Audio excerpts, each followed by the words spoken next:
Meskipun demikian, usulan dari fraksi utusan daerah tersebut tidak lolos menjadi salah satu tahap yang akan dibahas dalam sidang istimewa mendatang.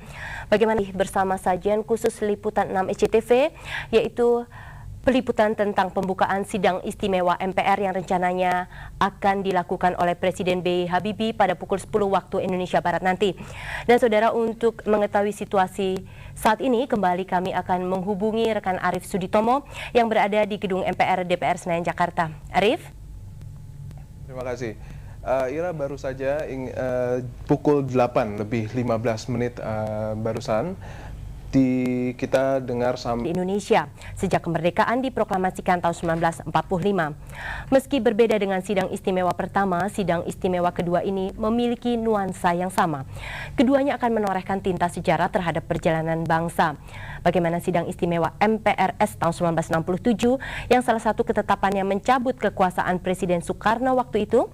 Berikut adalah laporan rekan Becky Mardani.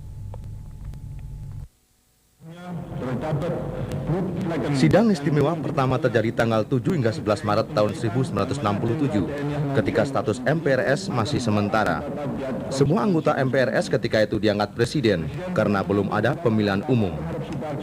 Penyelenggaraan sidang istimewa tahun 1967 berawal dari usul resolusi Nurdin Lubis dan kawan-kawan yang intinya meminta pemerintah untuk memberikan keterangan guna menjernihkan peranan Soekarno dalam peristiwa pemberontakan G30 September atau PKI.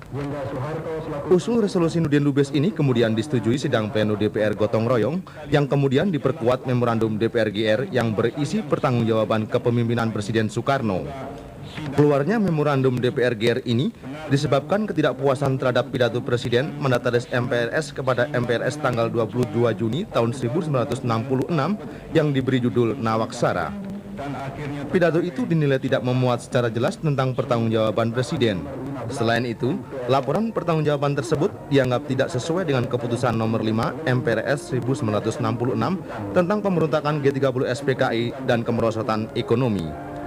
Sebagai jawaban atas keberatan MPRS, pada tanggal 10 Januari 1967, Presiden menjawab nota pimpinan MPRS dengan melengkapi laporan pertanggungjawaban yang dikenal sebagai pelengkap Nawaksara. Dengan ditolaknya pertanggungjawaban Presiden, maka tanggal 9 Februari, DPR gotong royong mengeluarkan resolusi agar MPRS mengadakan sidang istimewa. Merebaknya ketidakpuasan terhadap Presiden Soekarno ini diperkuat dengan memorandum susulan DPR gotong royong yang minta pertanggungjawaban Presiden Soekarno selama menjabat Presiden. Memorandum ini antara lain ditandatangani Ketua DPR gotong royong H.A. Saiku dan para wakil ketua yakni Sarip Tayyip, Mursalim Daeng Mamanggung, M.H. Isnaini, dan Mangreng Sai. Sidang istimewa diwarnai oleh aksi demo besar-besaran pada tahun 1967 yang dimotori mahasiswa yang tergabung dalam Kesatuan Aksi Mahasiswa Indonesia atau KAMI, Kesatuan Aksi Pemuda Pelajar Indonesia atau KAPI, serta Kesatuan Aksi Sarjana Indonesia atau KASI mendapat dukungan penuh dari ABRI. Mereka menuntut pembubaran PKI dan ormas-ormasnya. Demikianlah laporan, pandangan, penyelesaian masalah dan saran pertimbangan kami untuk mendapat pertimbangan dan pembahasan yang sesama dari sidang istimewa ini. Semoga sidang istimewa MPRS ini benar-benar dapat mengambil keputusan-keputusan yang bijaksana sehingga kemenangan perjuangan Orde Baru benar-benar dapat makin dikonsolidasikan dan akhirnya tercapai secara menyeluruh. Sidang istimewa MPRS diikuti 653 anggota, terdiri dari 345 orang anggota Dewan Perwakilan Rakyat Gotong Royong, 115 orang wakil daerah, dan 193 orang wakil golongan karya.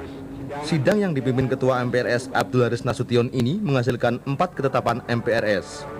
Salah satunya yakni TAP MPRS nomor 33 MPRS 1967 tentang pencabutan kekuasaan pemerintahan negara dari Presiden Soekarno. Selain itu, MPRS juga menetapkan Soeharto sebagai pejabat presiden yang ditetapkan melalui TAP MPRS nomor 9 MPRS 1966.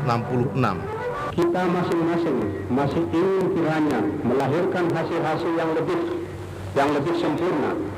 Akan tetapi, baik dengan komposisi MPRS yang sekarang maupun karena waktu persiapan dan persidangan yang terbatas, maka inilah hasil maksimal yang dapat kita persembahkan kepada rakyat dan Republik pada waktu ini.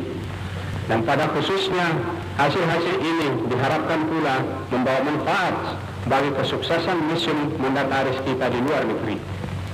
Pada sidang maraton 9 hari dan 9 malam itu telah pula bermanfaat sekali untuk kita saling lebih mengenal pendirian, sikap serta approach masing-masing, baik secara pribadi maupun secara golongan, yang tentu berguna buat kerjasama kita seterusnya. Sudah sidang umum kelima ini.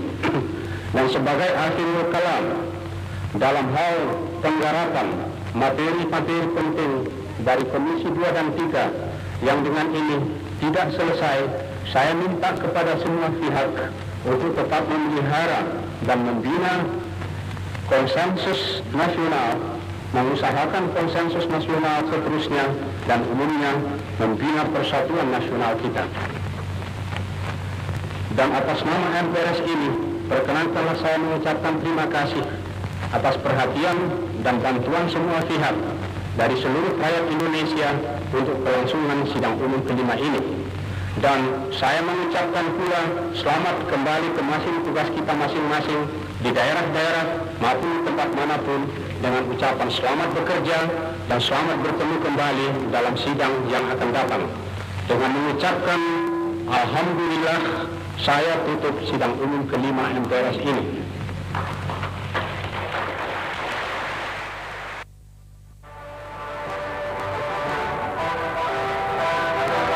Sidang Istimewa MPRS bersidang di Istora Senayan tahun 1967 dan Sidang Istimewa MPR kedua tahun 1998 ini dilaksanakan di Gedung Mega DPR MPR. Selain itu, dari segi pengamanan, Sidang Istimewa MPRS hanya dijaga selayaknya, sedangkan Sidang Istimewa MPR kedua ini dijaga dengan pengawalan super ketat. Terlepas dari pro dan kontra terhadap pelaksanaan Sidang Istimewa kedua ini, pelaksanaannya tetap bernaung pada UUD 45 yang menyebutkan MPR bersidang sedikit-dikitnya sekali dalam 5 tahun dan kalau dianggap perlu mengadakan persidangan istimewa.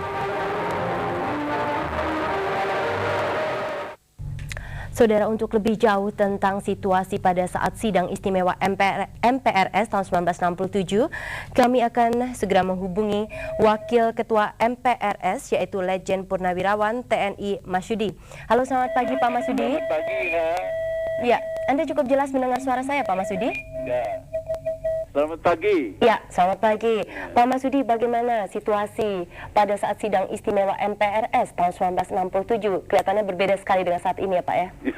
Ya, itu tentu suasana beda, situasinya beda, dan juga keadaan politiknya juga berbeda. Berbeda sekali itu.